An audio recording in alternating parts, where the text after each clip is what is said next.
UPSC की परीक्षा बस आने ही वाली है और मैं आशा करता हूं कि आपने अपना पूरा जोर लगाया होगा। वंदे मातरम। इंसेंबल में आपका स्वागत है। मैं हूं अमल सरकार। आज हम ये डिस्कस करेंगे the need of mental conditioning. आपने 1 साल 2 साल जितने टाइम से प्रिपरेशन कर रहे हैं, आपने फिजिकल लेबर बहुत दिया होगा। लास्ट का जो समय है वो बहुत इम्पोर्टेंट है कि आप अपने आप को मेंटली स्ट्रॉन्ग रखें, बैलेंस रखें और मेंटली अपना कंडीशनिंग ऐसे करें कि अपने एग्ज़ाम में आप एक्सेल कर सकें। आप यदि पेसिमिस्ट हो जाएंगे, आप अभी सोचें कि यार मैं एग्ज़ाम फेल कर जाऊंगा, तो क्या पता आप लिटरली एग्ज़ाम फेल कर जाएं। और ये बहुत ज़रूरी है आज जिस जो नया पैटर्न है हमारा, कि मैं दिखाता हूँ कि जो हमारे स्कोर जो ये हमारे यूपीएससी के कट ऑफ हैं, आप देख रहे हैं हर साल यूपीएससी का स्तर बढ़ रहा है। और जब स्तर बढ़ रहा है, आपको क्वेश्चंस का सिलेक्शन इंपॉर्टेंट है। साथ साथ आप यदि एक नेगेटिव फ्रेम ऑफ माइंड में हैं, तो हो सकता है आप बहुत ज़्यादा क्वेश्चन अटैम्प्ट कर दें या कम क्वेश्चन अटैम्प्ट करें या सही क्वेश्चन का आप चयन सही से ना कर पाएँ। तो इसलिए बहुत इंपॉर्टेंट है कि आप मेंटली आप अपने आप को अच्छे से कंडीशनिंग करें लास्ट 2-3 दिन पहले से ही। आप इस स्कोर आप यूपीएससी कट ऑफ देख सकते हैं, हर साल 105 2017 में था और 21 में 87 मार्क्स था। तो जब इतने कम कट ऑफ जा रहा है, तो बहुत इंपॉर्टेंट है क्वेश्चंस का सिलेक्शन। अब किस क्वेश्चन को क्या सिलेक्ट करें, किसको नहीं करें, तो इस पर एक छोटा सा मैं आपको एग्जांपल देना चाहता हूं। जैसे ओलंपिक्स में 3 राउंड होते हैं बॉक्सिंग में, वैसे ही यूपीएससी का जो प्रीलिम्स एग्जामिनेशन है, आपको ये जो पीटी का जो पेपर 1 है, 3 राउंड में ख़त्म करना है। आप पहले 5 से 8 मिनट या 10 मिनट लीजिए और पूरा पेपर को आप देख लीजिए। इजी, मीडियम, डिफिकल्ट में आप कैटेगराइज कर दीजिए सारे क्वेश्चंस को। तो जब आपका राउंड 1 होगा, आप इजी क्वेश्चंस को अटेम्प्ट कीजिए, राउंड 2 में मीडियम और राउंड 3 में डिफिकल्ट। इसमें एक चीज़ इंपॉर्टेंट है, यदि कोई क्वेश्चन आप कॉन्फिडेंट हैं कि इसका आंसर यही है, तो आप देन एंड देयर उसको मार्क कर दें। ऐसे बहुत सारे क्वेश्चंस होंगे जिसमें आप 2 ऑप्शंस में कंफ्यूज्ड हो, तो आप उनको स्टार मार्क करके बस अपने फर्स्ट पेज पे उनकी एक सूची बना लीजिए और लिख दीजिए कि क्वेश्चन 1, 3, 7, 25, 37 इन पे मैं कंफ्यूज हूँ, इसमें 2 ऑप्शंस में से एक ऑप्शन होगा। आप जब 3 राउंड कर लेंगे, आप अपने नंबर ऑफ अटेम्प्ट्स देखिए कितने क्वेश्चन आपने अटेम्प्ट कर चुके हैं। यदि आपने ऑलरेडी 60, 65, 70 क्वेश्चन अटेम्प्ट कर चुके हैं, तो कट ऑफ जो जो हो सकता है कट ऑफ के बहुत नियर हों, मगर ये भी हो सकता है कि आपने क्वेश्चन गलत भी किए हों। तो इसलिए इसलिए बहुत ज़रूरी है कि 50-50 जो क्वेश्चंस हैं, आप इनको अच्छे से देखें। इनमें से बहुत सारे ऐसे क्वेश्चंस होंगे जिसमें आप एडुकेटेड गेस कर पाएंगे और वो सही भी होंगे। तो ये बहुत ज़रूरी है कि क्वेश्चन का चयन सही हो और एक आपको बहुत क्वेश्चन अटैम्प्ट नहीं करने के 95 98 अटैम्प्ट नहीं करने। आप लिटरली 70 to 80 क्वेश्चन अटैम्प्ट करके आप इजीली पेपर आप पास कर सकते हैं। तो जैसे मैंने बताया, आपको 3 राउंड में ये पेपर आपको ख़त्म करना है, इजी, मीडियम, डिफिकल्ट। और दूसरा जो 50-50 है, उस पर आप तुरंत मार्क ना करें, स्टार मार्क करें, एक सूची बनाएं और उसमें ज़रूरत पड़ने पर कितने क्वेश्चन अटैम्प्ट करने हैं, कितने नहीं करने हैं, आपको देन एंड देयर एक डिसीजन लेना पड़ेगा। अब इस मेंटल कंडीशनिंग में 2 पार्ट हैं। पहला पार्ट, एग्ज़ाम के दिन हमें क्या करना चाहिए और एग्ज़ाम से पहले हमें क्या करना चाहिए। तो एग्ज़ाम से पहले क्या करना चाहिए, तो सबसे इम्पोर्टेंट बात है, आपको स्ट्रेस कम लेना है, रिलैक्स करना है।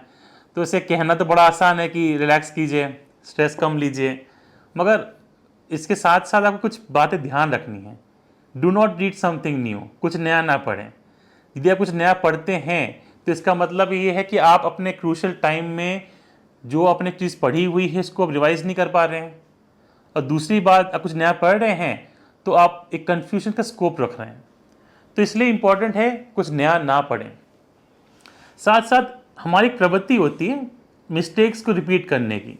तो आपने आपने बाकी स्टूडेंट्स ने काफ़ी मॉक्स दिए होंगे, तो अब उन मॉक्स को उठाइए, देखिए आपने क्या मिस्टेक्स की हैं। ऐसी कई मिस्टेक्स होंगी जो रिपीट हो रही हैं, आप उनको आइडेंटिफाई कीजिए, उनसे लर्न कीजिए। और इसके बाद एक जनरल छोटी सी इशू आता है, बट वो कभी बड़ा बन जाता है, कि हमारा एक खुद का टाइम टेबल होता है।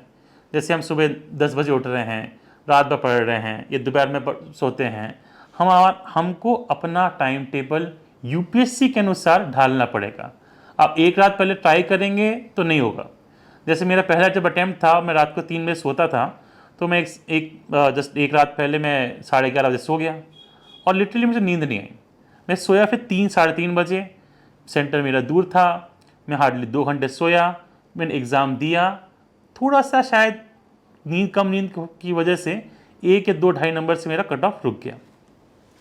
तो इसलिए बहुत इंपॉर्टेंट है कि आप अपना टाइम टेबल एक दिन पहले नहीं, 3 दिन 4 दिन पहले से आप उसको ढालना चालू कर दें। इसके बाद 2-3 चीज़ें और हैं। एक तो ये है कि आप एग्ज़ाम के दिन क्या करेंगे, तो एग्ज़ाम के दिन क्या करेंगे इसे बाद में आते हैं। दूसरी बात यह है कि आपको अपनी सेहत का ध्यान रखना है। आपको ऐसा नहीं करना कि एग्ज़ाम के एक दिन पहले आपने ऐसा कुछ खा लिया या पी लिया जिससे आपको डायरिया हो जाए या तबीयत ख़राब हो जाए या लू लग जाए। तो नॉर्थ इंडिया में खासकर बहुत ज़्यादा गर्मी है, तो आपको ध्यान रखना है कि बीमार ना पड़ें। बीमार पड़ेंगे क्या पता आप अटैम्प्ट ना दे पाएँ, या अटैम्प्ट दे के भी आप अच्छा स्कोर ना कर पाएँ। तो please take care of your health.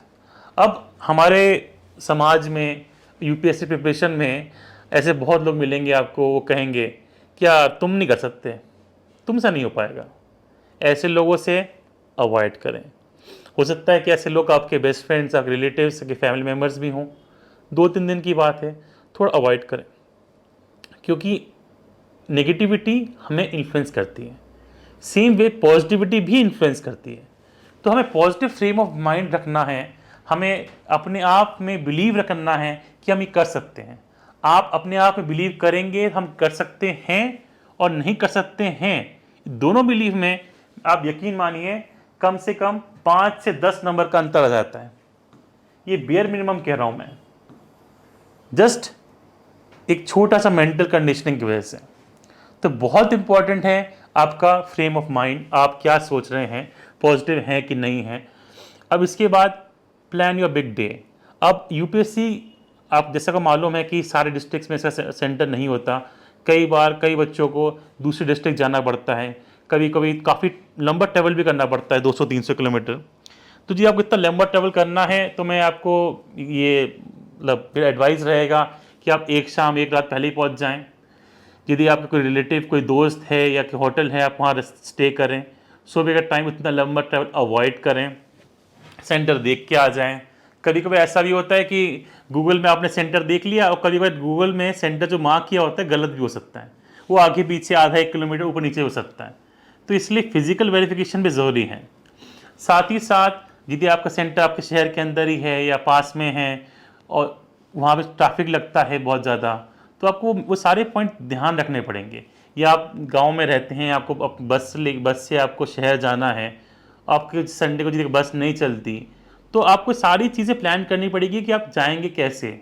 आप रिस्क नहीं ले सकते, या ये नहीं सोच सकते देख लेंगे किसी लिफ्ट ले लेंगे, क्या पता आप एग्ज़ाम में लेट हो जाएं और आपको एडमिशन ना मिले। तो इसलिए बहुत ज़रूरी है कि आप यूपीएससी के जो निर्देश दिए हुए हैं आप उनको फॉलो करें। बहसाबाजी में खासकर इन्विजिलेटर के साथ या किसी और के साथ लास्ट मोमेंट में ना पढ़ें, आराम से जाइए, कूल हेड रहिए। अब ऑटोमेटिकली आपका स्कोर 5 नंबर 10 नंबर बढ़ जाएगा। और एक चीज़ जो मैंने आपको स्टार्टिंग में बताई थी वो है कि यूपीएससी का प्रीलिम्स एग्ज़ाम वो बॉक्सिंग के मैच की तरह होता है ओलंपिक्स में। ये आपको 3 राउंड में आपको अपना करना है, जो 100 क्वेश्चन अटैम्प्ट करने हैं, ईजी, मीडियम, डिफिकल्ट, और उसके बाद you have to move the 50-50 part. आप ऐसा नहीं करेंगे, एक ही टैंडम में एक ही स्पीड में जाएंगे, आप यकीन मानिए आपका पेपर छूट जाएगा। इसके बाद एक और सबसे इम्पॉर्टेंट बात यह है कि यूपीएससी के एग्ज़ाम में जब पीटी के बाद हमें सीसैट का पेपर भी देना है, तो सीसैट पेपर देने के लिए हमें मेंटली बहुत कूल रहना पड़ेगा। हमें ध्यान रखना पड़ेगा कि उन 3 घंटों में हम डिहाइड्रेट ना हो, हम फिजिकली मेंटली एग्जॉस्टेड ना हो, आसपास कोई कैफ़े हो या कोई रेस्टोरेंट हो, कोई वैसे ऐसी जगह हो जहाँ पे आप कूल डाउन हो सकें, आप वहाँ चले जाइए। यदि कुछ भी नहीं हो तो पेड़ की छाया में रख लीजिए अपने आप को, या किसी का दोस्त बंधु ऐसे कोई हो जिसके घर जा सकें, अब चले जाइए। तो पॉइंट इज़ कि 3 घंटों में आपको अपना ध्यान रखना है, डिहाइड्रेट नहीं होना है। ये अब हो जाते हैं, अब यकीन मानिए सी सेट अब ईजी नहीं रहा। अब कितने स्टूडेंट्स हैं, आपके शायद बहुत मित्र भी होंगे जो पेपर 1 क्लियर करने के बावजूद पेपर 2 में पास नहीं कर पाते। तो 3 घंटे का जो गेम है, आपको कूल डाउन रहना है, रिलैक्स रहना है, और आप रिलैक्स रहेंगे तो ऑटोमेटिकली आपका सी सेट भी बेटर होगा। सी सेट के लिए मैं एक और चीज़ ऐड करना चाहूँगा कि यदि आपने सी सेट प्रैक्टिस की है तो आपको तो टेंशन लेने की ज़रूरत नहीं है। यदि प्रैक्टिस नहीं भी की है, आप कोई भी जो यूपीएससी के प्रीवियस क्वेश्चंस हैं, 2 दिन 3 दिन हैं, आप एक एक पेपर एटलीस्ट लगा लें। आप एक के पेपर लगा लेंगे तो कॉन्फिडेंस आ जाएगा आपको एटलीस्ट ये पता लग जाएगा कौन सा अटैम्प्ट ज़्यादा करना है, कौन सा अटैम्प्ट कम करना है।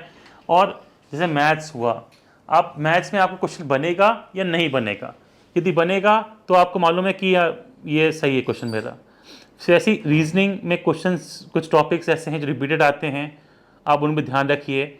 आपको ऐसा लगता है कि कॉम्प्रिहेंशन में मेरी गलती हो सकती है, तो वैसे क्वेश्चंस को आप अटैम्प्ट कम कीजिए। मगर 67 नंबर लाने के लिए यकीन मानिए आपको क्वेश्चंस कम से कम 45 क्वेश्चन अटैम्प्ट करने चाहिए।